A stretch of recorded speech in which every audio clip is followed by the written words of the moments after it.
Обсуждаем мы сегодня тему вопроса гендерной представленности женщин в правоохранительных органах и почему это важно. Обсуждать мы будем сегодня этот вопрос с депутатом Джигурку Кинеш от Первомайского избирательного округа Эльвирой Сурбалдиевой.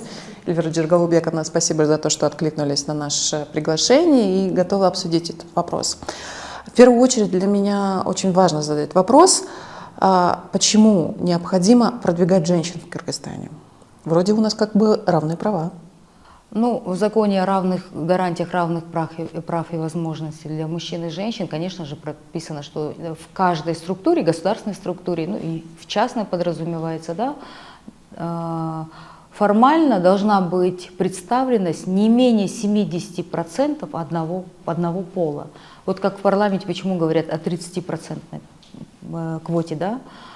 По факту же, меня часто спрашивают, почему в силовые структуры не идут женщины. Конечно, там ненормированный график. Допустим, если мы говорим конкретно об органах МВД, там подразумевается, помимо ненормированного графика, подразумевается также это ловля преступников, бандитов, да, какие-то вот такие определенные специфические, специфика работы подразумевается. И плюс к тому, что женщина, которая не может, допустим, сверхурочно работать на постоянной основе, у нас же женщины должны как бы распределять время между семьей, ну, я думаю, все это женщины, да, и работа, им, конечно же, это сложно. А почему должна быть представленность? Я 9-й год в парламенте, и все эти 9 лет ко мне обращаются очень много как мужчин, так и женщин, да, о различных ситуациях насилия по отношению к ним, к детям, по отношению к женщинам. Количество, к сожалению, не уменьшается, к сожалению. С чем это связано, сложно объяснить. То ли агрессии стало больше, то ли это ковид на нас так повлиял, то ли средства массовой информации, соцсети появились, и мы уже об этом открыто говорим. Я не знаю, да. Но в целом, действительно, насилие больше и больше с каждым годом. Я сравниваю за 9 лет, вот 9-й год в этом году, получается, второй созыв я в парламенте. Если конкретно о случаях насилия говорить, женщины в регионах просят, чтобы их слушали женщины-следователи. И когда мы спрашиваем, допустим, если вот конкретно брать какой-то пример села, и вот женщина мне рассказывает, одна женщина, вы представьте, говорит, в нашем маленьком селе все друг другу кем-то приходится. Одноклассники, знакомые, родственники, кудалар. У них есть какие-то свои взаимоотношения в нашем маленьком районе, селе. И вот женщина-то зачастую, прежде чем стать частью чьей-то семьи, она либо выходит замуж в другую область, в другой район, в другую часть страны вообще. Возможно, там бывает она и с этой части села, района, области, да. Но зачастую я там не своя. И если происходит какой-то инцидент, я иду к мужчине, и вот у мужчин вот часто, говорит, такое вот отношение, как бы, да, муж с женой поругается, ничего страшного. Я бы хотела, чтобы меня, помимо этого, меня выслушала женщина, потому что я верю в то, вот, ну, по крайней мере, вот из наших разговоров, да, я стала приходить к выводу, что эмоционально женщины мы более открытые. И вот это чувство сопереживания, сочувствия, да, на что надеется человек, который пострадал от насилия, это вот как семейное насилие, да, как также и по отношению к детям идет очень много разных кейсов, случаев. И, конечно же, они прям просят, говорят, можно следователей женщин побольше. И мы стали на эту тему работать, исследовать. Да? Я в парламенте несколько раз об этом озвучила. Есть какая-то статистика по представленности женщин в правоохранительных органах? Она очень низкая, намного ниже, чем, естественно, у нас в парламенте. Да? То есть когда, а вот уже много-много лет проводится исследование, когда женщина поступает на работу в государственную службу, вот если общий процент госслужбы брать, практически половина женщин, нас берут на работу, все идет на равных, да, вот там и технические специальности, вот если весь пласт брать, да, но если говорить о карьерном росте, то растет очень маленький процент. Если 5-6 лет назад это было 11%, да, то сейчас эта цифра резко снижается. Но мы же видим по Кабмину, после того, как в парламенте это озвучили, после того, как в средствах массовой информации, большое спасибо журналистам вам, да, что вы это все время поднимаете, после того, как это вот как бы много волна насилия, да, идет, да, и тема гендера, международные организации поднимают. Большое им спасибо, что они нас поддерживают, женщин, да. После этого в Кабмине появились женщины. А то вы помните, у нас были заседания. Абсолютно да, мужской состав был. да, в резиденции одни мужчины. Это буквально пару лет назад. Да. Вот потихоньку тенденция, я надеюсь, она будет меняться. Вы озвучили очень четкую цифру, что представленность женщин в правоохранительных органах должна быть не менее 50%. Зачем такая большая цифра? Большая ли она, на ваш взгляд? Согласно закону, не более 70% одного пола, это получается не менее 30%. Фактически же, если брать технический персонал, то, естественно, в общих цифрах, в общих абсолютных цифрах, если там мы будем вести расчет, он будет, цифра будет, я думаю, возможно, она к 20%, она к 30% даже, возможно, подойдет.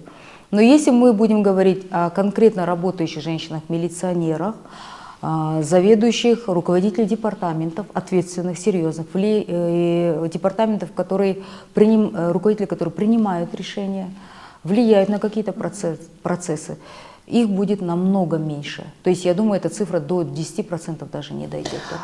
Таким решением, предложением мы должны выполнять какие-то международные обязательства или вот только то, что у нас прописано в местном законодательстве? Что вообще говорит международная практика? Практически каждый раз, когда мы говорим о гендере, да, я все время напоминаю как вот руководству нашей страны, так и руководителям наших ведомств, Кабинету министров о том, что есть международные обязательства.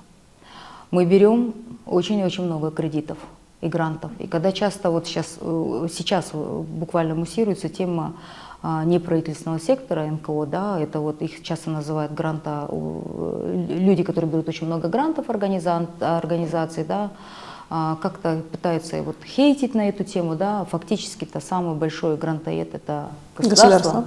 Об этом все должны понимать. Во всем развитом, цивилизованном обществе всегда есть критерии оценки деятельности государства, есть стандарты. И в первую очередь это должно, ну, по крайней мере, из того, что вот я взаимодействую по работе, да, это гендерное равенство. Идет номер один. Создаются ли равные права, возможности для карьерного роста и развития женщин? Есть ли это? Вообще гендер, как он развивается, как у нас одинаковое ли отношение к мужчинам и женщинам в этой стране. И зачастую по этим критериям сейчас мы хромаем по этим критериям. И когда мы об этом говорим Кабинету министров, конечно же, вот часто вот в ответ такие как бы возмущения приходят, вы все время критикуете, но буквально последний пример. Счетная палата, кандидаты, которые все время приходят в парламент, лидеры фракции выдвигают только мужчин. Вы проголосовали против? И последний раз я проголосовала против, более того, я была очень возмущена, это же уже какой раз? И ты в парламенте, когда поднимаешь и говоришь, ну, уважаемые коллеги, я с уважением отношусь ко всем кандидатам, они, возможно, достойные, там, может быть, лучших отбирают, да. Неужели в огромной системе нет тысячной армии за 30 лет? Неужели нет ни одной достойной женщины? Вот это меня очень сильно удивляет. А международные стандарты четко прописывают равные права и возможности, потому что там государство Кыргызской республики всего 30 лет. Возможно, у нас маленький пока опыт. Во всех развитых государствах много-много-много лет это все уже есть пласт, фундамент, и они понимают, это база, на которой должно строиться современное, светское, демократическое общество. Угу. Что говорят вообще коллеги, ваши мужчины по поводу вот вашей инициативы и вообще о ситуации с гендером? Они считают, что все ок или действительно надо что-то менять? Вы знаете, буквально 2 недели назад у нас был выездной семинар, ООН женщины, пригласили женщин-депутатов и на тимбилдинг, да, скажем так, да, на мероприятие, где мы гендерный семинар проходил, и туда приехали 2 наших коллег-мужчин, которые сами изъявили желание. Они в парламенте все-таки же есть гендерно активные мужчины, вот, и они изъявили желание, приехали. Более того, я вижу, что больше и больше коллег-мужчин поддерживают гендерную повестку. Во-первых, мы как политики понимаем, что, и я надеюсь, мужчины понимают, что 51% голосующих в этой стране – это женщины. Они более политически ответственны, социально И ответственны. они доходят до урн, и они, я считаю, что они менее коррумпированы, и они действительно отдают голоса за работающих политиков. Поэтому, мне кажется, депутаты на это обращают внимание, да. Я бы сказала, что когда мы поднимаем этот вопрос, единственное, вот когда было голосование по счетной палате, то есть и когда я с трибуны озвучила, комментариев никаких не было, но вот потом в приватном разговоре с мужчинами коллеги говорят: да, Эльвир, ты правильно говоришь, у них у всех есть жены, дочери, и все они понимают, что мир меняется, что гендерное равенство абсолютная норма. И в кулуарах они все поддерживают, что это, да, правильный ориентир, надо поддерживать женщин.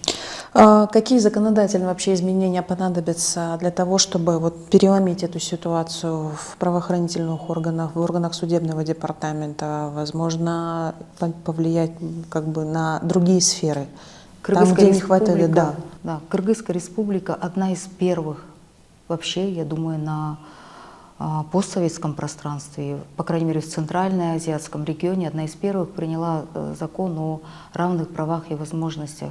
То, что государство гарантирует каждой женщине в этой стране, да, формально. Я не думаю, что нам нужны какие-то... У нас замечательные законы. Я не думаю, что нам нужны еще какие-то законы. Мы не можем все время ужесточать и наказывать. Возможно, наступило время стимулировать, разговаривать, разъяснять и пояснять, да? И мне кажется, просто эти законы должны исполняться. У Джугур-Кенеша есть еще, помимо законотворческой, законодательной функции, есть еще и контрольная функция. К сожалению, вот на мой взгляд, то есть сколько я анализирую работу парламента, эта функция не всегда работает. Почему вот контрольную функцию вот ваши коллеги как бы игнорируют, то есть насколько эффективно работает законопроект? Что необходимо сделать именно вот в части гендерной системы? Но мы должны помнить, что у нас и система государственного управления меняется, изменилась. Что сейчас, возможно, у парламента, скажем, за последние, вот, ну, я просто из своей практики прошлого и этого созыва исхожу, да, нас как-то немножко потеснили в наших возможностях. Поэтому нам остается микрофон, трибуна, мы озвучиваем, и парламент, по крайней мере, женщины нашего парламента, они очень активны в гендерной повестке, об этом говорят, озвучивают. С моей стороны, со своей точки зрения, я посчитала правильно направить сейчас в преддверии очередного законопроекта, направить запросы в МВД, ГКМБ, Генеральную прокуратуру и КСИН, да, Государственная служба исполнения наказаний, о представленности женщин. Я именно хочу структурно посмотреть, где женщины есть, как они растут, что происходит, кто доходит до ответственных руководительных позиций. И просто, наверное, еще, возможно, встретиться и поговорить. Для чего? Для того, чтобы далее все-таки на эту тему уже более в рамках законопроекта подумать, да, что нам нужно, возможно, говорить 50 на 50. Ранее вы сказали о том, что, к сожалению, правоохранительные органы не очень чувствительны в вопросах семейного насилия. То есть, приводя в пример девушку, которая вынуждена обратиться в правоохранительные органы, там, где все являются друг другу родственниками и прочими знакомыми, худалар и так далее. А как изменить можно правоохранительные органы, да, пока вот, к сожалению, мы не можем поменять гендерную квоту, для того, чтобы они стали более чувствительны и нетерпимы к вопросам семейного насилия в отношении женщин и детей? Мне кажется, в этой повестке самый большой вклад делает средства массовой информации нашей республики. Помните Андарак на границе Кыргызстана с Таджикистаном, наше село, где за 2023 год 11 женщин закончили суицидом. Да, это ужасная статистика. Азаттык сделал очень подробный репортаж, который, я думаю, шокировал всю страну. И только вот такие громкие скандалы, к сожалению, да, они заставляют государство, госмашину разворачиваться и активнее работать в этом направлении. На сегодняшний день самую большую работу, больше, чем сами государственные органы, делают средства массовой информации. еще раз, это огромная заслуга, да, во-первых. Во-вторых, на местах бюрократическая машина, она менее разворотливая, но я знаю, что сейчас кабинет министров, потом у нас даже глава Госкомитета по национальной безопасности озвучил, спикер парламента в этом году, вот буквально пару месяцев Ну, назад. говорили о том, что к ним можно теперь жаловаться. Да, ну, меня радует, что с трибун об этом уже стали говорить, о том, что это ненормальное такое насилие. Помните 2020 год? Начало 2020 года, когда январские праздники ознаменовались громкими убийствами. То есть это же не первый год у нас так происходит. Поэтому я считаю, что СМИ, мы не должны, в этом плане я поддерживаю, что СМИ не должны быть Ну вот ограничены. заявление спикера и главы ГКНБ, на ваш взгляд, не демонстрирует то, что вся система не работает, что появилась необходимость обращаться лично, да, к руководителям, которые должны, по идее, децентрализовать, и у населения должно быть доверие к правоохранительным органам. Получается так. Как вернуть это доверие? Абсолютно правильно. Согласно последним исследованиям АРА, вот буквально они вчера вышли, да, я прочитала, где о коррупции, да, о коррупции, о проблемах, когда говорится, да, население считает как раз-таки там одна из ветвей службы правоохранительных органов, то есть в системе МВД, самой коррумпированной.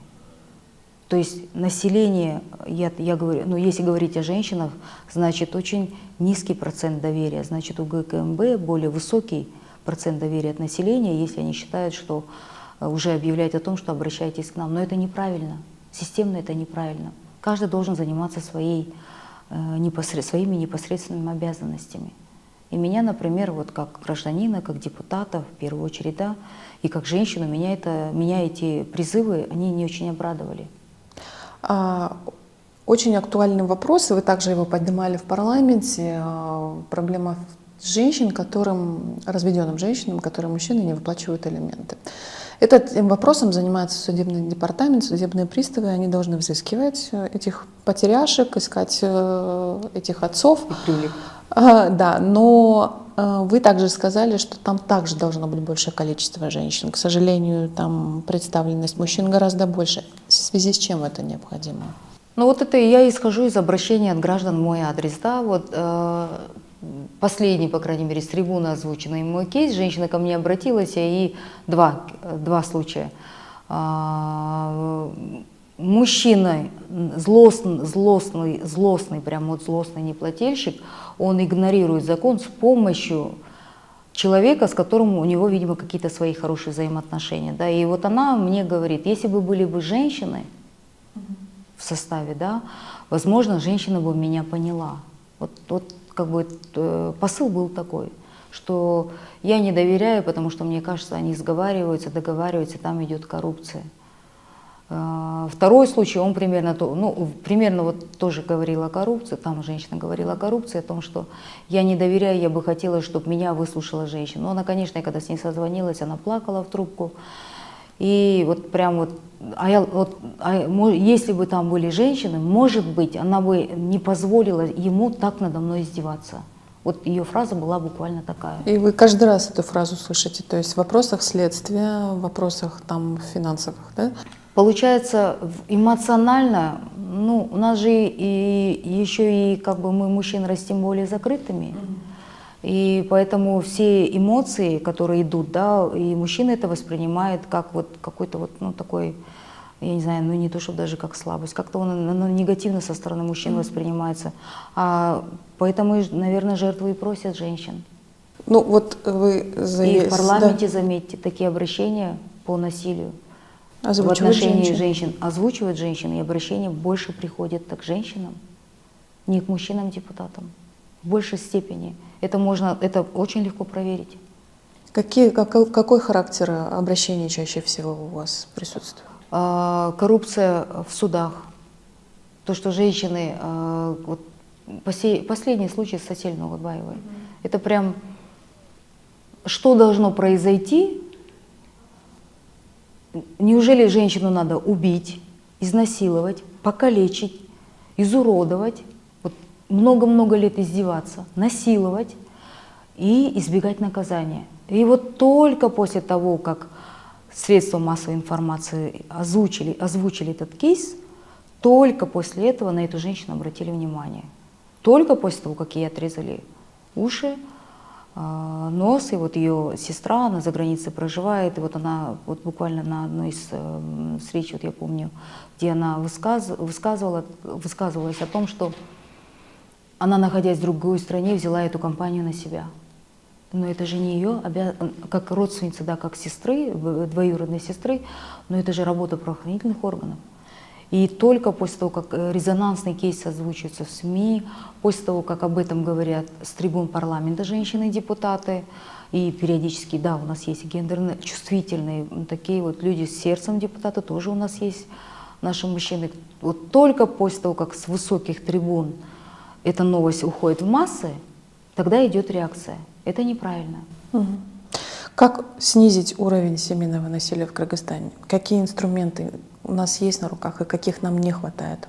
Помимо того, что мы пытаемся сейчас вот развернуть государственную машину, силовые органы, да, развернуться лицом в пользу разрешения конфликтов, да, мы почему-то и международные наши организации, кстати, все семинары, все госорганы, когда об этом говорят, они разговаривают только с женщинами. Я вчера буквально обратилась с трибуной к нашему новому муфтию, попросила, когда идут пятничные намазы, пожалуйста, говорите об этом с мужчинами. Как он отреагировал на это? Я пока не знаю, я вчера только об этом с трибуны попросила, да, что об этом, о насилии надо говорить не только с женщинами.